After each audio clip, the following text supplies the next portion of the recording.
ਪਿਛਲੇ ਕਈ ਮਹੀਨਿਆਂ ਤੋਂ ਕਿਸਾਨ ਆਪਣੀਆਂ ਮੰਗਾਂ ਦੇ ਖਾਤਰ ਸਰਕਾਰੀ ਬਿੱਲਾਂ ਦੇ ਵਿਰੋਧ ਦੇ ਵਿੱਚ ਘਰਾਂ ਤੋਂ ਬਾਹਰ ਬੈਠੇ ਹੋਏ ਨੇ। ਹੁਣ ਇਹ ਕਾਫਲਾ ਦਿੱਲੀ ਦੇ ਹਿੱਕ ਦੇ ਉੱਪਰ ਜਾ ਬੈਠਿਆ ਹੈ। ਇਹਨਾਂ ਸਭ ਦੇ ਵਿੱਚ ਇੱਕ ਅਜਿਹਾ ਵਾਕਿਆ ਹੋਇਆ ਕਿ ਇੱਕ ਵਾਰ ਤਾਂ ਸਭ ਹੈਰਾਨ ਹੋ ਗਏ ਤੇ ਇੱਕ ਅਜਿਹੀ ਛਾਪ ਪਿੱਛੇ ਰਹਿ ਗਈ ਜੋ ਕਦੀ ਵੀ ਮਿਟ ਨਹੀਂ ਸਕੇਗੀ। ਅੱਜ ਕਿਸਾਨਾਂ ਦੇ ਦਿੱਲੀ ਬਾਰਡਰ ਦੇ ਉੱਤੇ ਧਰਨੇ ਨੂੰ ਕਾਫੀ ਦਿਨ ਲੰਘ ਚੁੱਕੇ ਨੇ। ਸਮੇਂ-ਸਮੇਂ ਤੇ ਕਈ ਸਰਕਾਰੀ ਤੇ ਗੈਰ ਸਰਕਾਰੀ ਗਤੀਵਿਧੀਆਂ ਹੁੰਦੀਆਂ ਆ ਰਹੀਆਂ ਨੇ। ਕਦੀ ਕੋਈ ਕਿਸਾਨਾਂ ਨੂੰ ਖਾਲਿਸਤਾਨੀ ਦੱਸਦਾ ਹੈ ਤੇ ਕੋਈ ਅਨਪੜ੍ਹ। ਅਜਿਹੇ ਦੇ ਵਿੱਚ ਵੱਡੀਆਂ ਹਸਤੀਆਂ ਨੇ ਵੀ ਕਿਸਾਨਾਂ ਦੇ ਨਾਲ ਖੜੀ ਬਜ਼ੁਰਗ ਔਰਤਾਂ ਨੂੰ 100 ਰੁਪਏ ਦੇ ਵਿੱਚ ਕਿਰਾਏ ਤੇ ਕੰਮ ਕਰਨ ਵਾਲੀਆਂ ਦੱਸ ਦਿੱਤਾ ਤੇ ਕੋਈ ਐਕਟਰੈਸ ਕਿਸਾਨਾਂ ਤੇ ਪੰਜਾਬੀਆਂ ਦੇ ਖਿਲਾਫ ਲਗਾਤਾਰ ਬਕਵਾਸ ਕਰਦੀ ਆ ਰਹੀ ਹੈ। ਪਰ ਅਜਿਹੇ ਦੇ ਵਿੱਚ ਇੱਕ ਹੋਰ ਲੜਕੀ ਵੀ ਸਾਹਮਣੇ ਆਈ ਜਿਸ ਨੇ ਕੁਝ ਅਜਿਹਾ ਦੱਸ ਦਿੱਤਾ ਜਿਸ ਨੂੰ ਸੁਣ ਕੇ ਕੰਗਨਾ ਤੇ ਪਾਇਲ ਵਰਗੀ ਔਰਤਾਂ ਨੂੰ ਸ਼ਰਮ ਆਉਣੀ ਚਾਹੀਦੀ ਹੈ।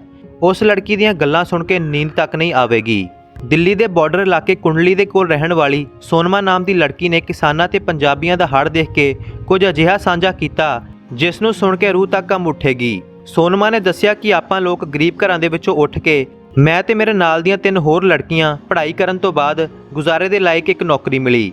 ਇੱਕ ਹੋਰ ਗੱਲ ਮੈਂ ਤੁਹਾਡੇ ਸਾਹਮਣੇ ਰੱਖਣਾ ਚਾਹੁੰਦੀ ਹਾਂ ਕਿ ਆਪਾਂ 4 ਲੜਕੀਆਂ ਦਾ ਕੋਈ ਵੀ ਭਰਾ ਨਹੀਂ ਸੀ ਤੇ ਆਪਾਂ ਘਰਾਂ ਦੇ ਵਿੱਚ ਕਮਾਉਣ ਵਾਲੀਆਂ ਇਕੱਲੀਆਂ ਹੀ ਸੀ। ਸੋ ਪੜ੍ਹਾਈ ਕਰਨ ਤੋਂ ਬਾਅਦ ਆਪਾਂ ਦਿੱਲੀ ਦੇ ਬਾਹਰੀ ਇਲਾਕੇ ਦੇ ਵਿੱਚ ਕੰਮ ਕਰਨ ਲੱਗੀਆਂ ਤੇ ਜ਼ਿੰਦਗੀ ਕੱਟ ਰਹੀ ਸੀ।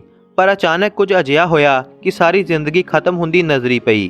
ਕੰਮ ਤੋਂ ਵਾਪਸ ਆਉਂਦਿਆਂ ਇੱਕ ਸ਼ਾਮ ਗੱਡੀ ਦੇ ਵਿੱਚ 4-5 ਲੜਕੇ ਆਏ ਤੇ ਸਾਡੇ ਨਾਲ ਛੇੜਖਾਨੀ ਕਰਨ ਲੱਗੇ। ਜੈਸੇ ਤੈਸੇ ਕਰ ਆਪਾਂ 4 ਲੜਕੀਆਂ ਘਰ ਪਹੁੰਚੀਆਂ। ਪਰ ਅਗਲੇ ਦਿਨ ਵੀ ਉਹ ਲੜਕੇ ਸਾਨੂੰ ਉਸੇ ਤਰ੍ਹਾਂ ਤੰਗ ਪਰੇਸ਼ਾਨ ਕਰਨ ਲੱਗੇ ਤੇ ਇਹ ਰੋਜ਼-ਰੋਜ਼ ਦਾ ਕੰਮ ਹੋ ਗਿਆ। ਆਪਾਂ ਆਪਣੇ ਘਰ ਗੱਲ ਕੀਤੀ ਤਾਂ ਮੇਰੇ ਪਿਤਾ ਸਾਡੇ ਨਾਲ ਸ਼ਾਮ ਵੇਲੇ ਆਏ ਤਾਂ ਉਹਨਾਂ ਲੜਕਿਆਂ ਨੇ ਮੇਰੇ ਪਿਤਾ ਦੇ ਨਾਲ ਵੀ ਕੁੱਟਮਾਰ ਕੀਤੀ, ਜਿਸ ਤੋਂ ਬਾਅਦ ਮੇਰੇ ਪਿਤਾ ਦੇ ਸਿਰ ਦੇ ਉੱਤੇ ਸੱਟ ਲੱਗ ਗਈ ਤੇ ਉਹ ਹੁਣ ਤੱਕ ਬਿਮਾਰ ਰਹਿੰਦੇ ਨੇ। ਹੁਣ ਘਰ ਦਾ ਸਾਰਾ ਗੁਜ਼ਾਰਾ ਮੇਰੇ ਸਿਰ ਦੇ ਉੱਤੇ ਸੀ ਤੇ ਮੈਂ ਫਿਰ ਕੰਮ ਤੇ ਜਾਣਾ ਸ਼ੁਰੂ ਕੀਤਾ। ਪਰ ਉਹਨਾਂ ਲੜਕਿਆਂ ਦੀਆਂ ਹਰਕਤਾਂ ਹੱਦ ਪਾਰ ਕਰ ਚੁੱਕੀਆਂ ਸੀ। ਕੁਝ ਮਹੀਨੇ ਪਹਿਲਾਂ ਹੀ ਮੇਰੇ ਨਾਲ ਦੀ ਇੱਕ ਲੜਕੀ ਪਰੇਸ਼ਾਨੀ ਕਰਕੇ ਬਹੁਤ ਡਿਸਟਰਬ ਰਹਿਣ ਲੱਗੀ ਤੇ ਉਹਨਾਂ ਲੜਕਿਆਂ ਦੇ ਡਰ ਖਾਤਰ ਹੀ ਘਰ ਦੇ ਵਿੱਚ ਹੀ ਪਈ ਰਹਿੰਦੀ ਸੀ। ਆਪਣੇ ਕੋਲ ਕੋਈ ਵੀ ਲੜਕਾ ਦੇਖਦੀ ਤਾਂ ਉਹ ਚੀਕ ਉੱਠਦੀ। ਹੋਰ ਤਾਂ ਹੋਰ ਆਪਣੇ ਪਿਤਾ ਤੋਂ ਵੀ ਉਹ ਦੂਰ ਭੱਜਣ ਲੱਗੀ ਸੀ, ਜਿਸ ਨੂੰ ਦੇਖ ਸਾਰੇ ਪਰੇਸ਼ਾਨ ਸੀ। ਸਮੇਂ ਦੇ ਨਾਲ ਹੌਲੀ-ਹੌਲੀ ਕਰਕੇ ਉਹ ਠੀਕ ਹੋਈ, ਪਰ ਫਿਰ ਵੀ ਜਦੋਂ ਉਸਦੇ ਕੋਲ ਕੋਈ ਲੜਕਾ ਆਉਂਦਾ ਤਾਂ ਉਹ ਇੱਕਦਮ ਡਰ ਜਾਂਦੀ। ਇੱਕ ਦਿਨ ਆਪਾਂ 4 ਲੜਕੀਆਂ ਕੰਮ ਤੇ ਗਈਆਂ। ਇੱਕ ਵਾਰ ਫਿਰ ਆਪਾਂ 4 ਲੜਕੀਆਂ ਕੰਮ ਤੇ ਜਾਣਾ ਸ਼ੁਰੂ ਕੀਤਾ। ਵਾਪਸ ਆਉਣ ਲੱਗਿਆਂ ਆਪਾਂ ਡਰ ਰਹੀਆਂ ਸੀ ਕਿ ਉਹ ਲੜਕੇ ਫਿਰ ਸਾਡੇ ਨਾਲ ਛੇੜਖਾਨੀ ਕਰਨਗੇ। ਸਾਨੂੰ ਆਪਣੇ ਨਾਲੋਂ ਜ਼ਿਆਦਾ ਆਪਣੀ ਉਸ ਸਹੇਲੀ ਦੀ ਚਿੰਤਾ ਹੋ ਰਹੀ ਸੀ ਜੋ ਪਹਿਲਾਂ ਹੀ ਬੜੀ ਮੁਸ਼ਕਿਲ ਦੇ ਨਾਲ ਠੀਕ ਹੋਈ ਸੀ। ਪਰ ਜਦੋਂ ਸ਼ਾਮ ਵੇਲੇ ਆਪਾਂ ਵਾਪਿਸ ਆਏ ਤਾਂ ਸੜਕਾਂ ਦੇ ਉੱਤੇ ਲੋਕਾਂ ਦਾ ਹੜ੍ਹ ਆਇਆ ਹੋਇਆ ਸੀ। ਸਾਰੇ ਪਾਸੇ ਟਰੈਕਟਰ ਟਰਾਲੀਆਂ ਤੇ ਲੋਕ ਸੀ। ਆਪਾਂ ਕੁਝ ਵੀ ਸਮਝ ਨਹੀਂ ਪਾਏ। ਫਿਰ ਆਪਾਂ ਉੱਥੇ ਇੰਨੇ ਲੜਕੇ ਦੇਖ ਹੋਰ ਵੀ ਡਰ ਗਈਆਂ, ਕਿਉਂਕਿ ਜ਼ਿਆਦਾਤਰ ਆਪਾਂ ਜਿੱਥੋਂ ਵੀ ਲੰਘੀਆਂ ਸਭ ਥਾਈਂ ਸਾਡੇ ਨਾਲ ਛੇੜਖਾਨੀ ਹੀ ਹੁੰਦੀ ਸੀ। ਪਰ ਇੱਥੇ ਤਾਂ ਇੰਨੇ ਜ਼ਿਆਦਾ ਲੜਕੇ ਸੀ, ਆਪਾਂ ਬਹੁਤ ਡਰ ਗਈਆਂ। ਹੌਲੀ-ਹੌਲੀ ਕਰ ਆਪਾਂ ਭੀੜ ਦੇ ਵਿੱਚੋਂ ਲੰਘਣ ਲੱਗੀਆਂ ਤੇ ਭੀੜ ਦੇ ਵਿੱਚੋਂ ਹੀ ਆਵਾਜ਼ਾਂ ਆਉਣ ਲੱਗੀਆਂ ਕਿ ਭੈਣਾਂ ਨੂੰ ਲੰਘਣ ਵਾਸਤੇ ਰਾਹ ਦਿਓ। ਕੁਝ ਸਰਦਾਰ ਲੜਕੇ ਰਸਤੇ ਬਣਾਉਂਦੇ ਹੋਏ ਕਹਿਣ ਲੱਗੇ ਕਿ ਭੈਣ ਆ ਜਾਓ, ਹੌਲੀ-ਹੌਲੀ ਡਰਨ ਦੀ ਲੋੜ ਨਹੀਂ, ਆਪਾਂ ਸਾਰੇ ਤੁਹਾਡੇ ਭਰਾ ਹੀ ਹਾਂ, ਤੁਹਾਨੂੰ ਕੋਈ ਨੁਕਸਾਨ ਨਹੀਂ ਪਹੁੰਚਾਵਾਂਗੇ। ਸਾਰੇ ਪਾਸੇ ਹੱਲਾ ਹੋ ਰਿਹਾ ਸੀ ਕਿ ਭੈਣਾਂ ਦੇ ਲਈ ਰਸਤਾ ਦਿਓ। ਆਪਾਂ ਹੈਰਾਨ ਸੀ ਕਿ ਇਹ ਲੋਕ ਕੌਣ ਨੇ ਜੋ ਇੰਜ ਸਾਡੀ ਇੱਜ਼ਤ ਕਰ ਰਹੇ ਨੇ।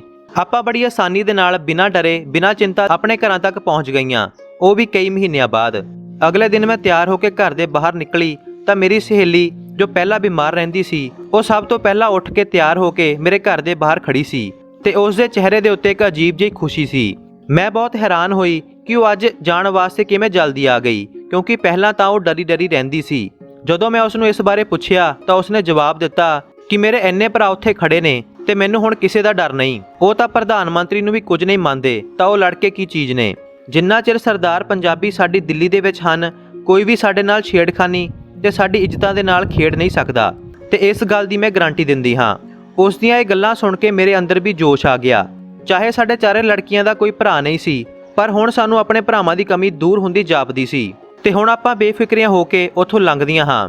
ਉਹ ਲੜਕੀ ਕਹਿੰਦੀ ਹੈ ਕਿ ਮੈਂ ਕੰਗਣਾ ਨੂੰ ਕਹਿਣਾ ਚਾਹੁੰਦੀ ਹਾਂ ਕਿ ਉਹ ਸਾਡੀ ਇੱਜ਼ਤਾਂ ਦੇ ਰਖਵਾਲੇ ਨੇ, ਨਾ ਕਿ ਅੱਤਵਾਦੀ। ਹਾਂ, ਜੇਕਰ ਤੂੰ ਇਹਨਾਂ ਨੂੰ ਫਿਰ ਵੀ ਅੱਤਵਾਦੀ ਕਹਿਣਾ ਚਾਹੁੰਦੀ ਹੈ ਤਾਂ ਇਹ ਵੀ ਨਾਲ ਹੀ ਸਮਝ ਲੈ ਕਿ ਜੇਕਰ ਇਹ ਅੱਤਵਾਦੀ ਅੱਜ ਜਿੰਦਾ ਨੇ ਤੇ ਤੁਹਾਡੀਆਂ ਇੱਜ਼ਤਾਂ ਵੀ ਸੁਰੱਖਿਅਤ ਨੇ। ਜੇਕਰ ਇਹ ਅੱਤਵਾਦੀ ਸ਼ਰੀਫ ਹੋ ਗਏ ਤਾਂ ਤੁਹਾਡੀ ਇੱਜ਼ਤਾਂ ਦੀ ਰਾਖੀ ਕੋਈ ਨਹੀਂ ਕਰ ਸਕੇਗਾ ਤੇ ਨਾ ਹੀ ਤੁਸੀਂ ਇਸ ਸਮਾਜ ਦੇ ਵਿੱਚ ਇੰਜ ਖੁੱਲ੍ਹ ਕੇ ਘੁੰਮ ਸਕੋਗੀਆਂ।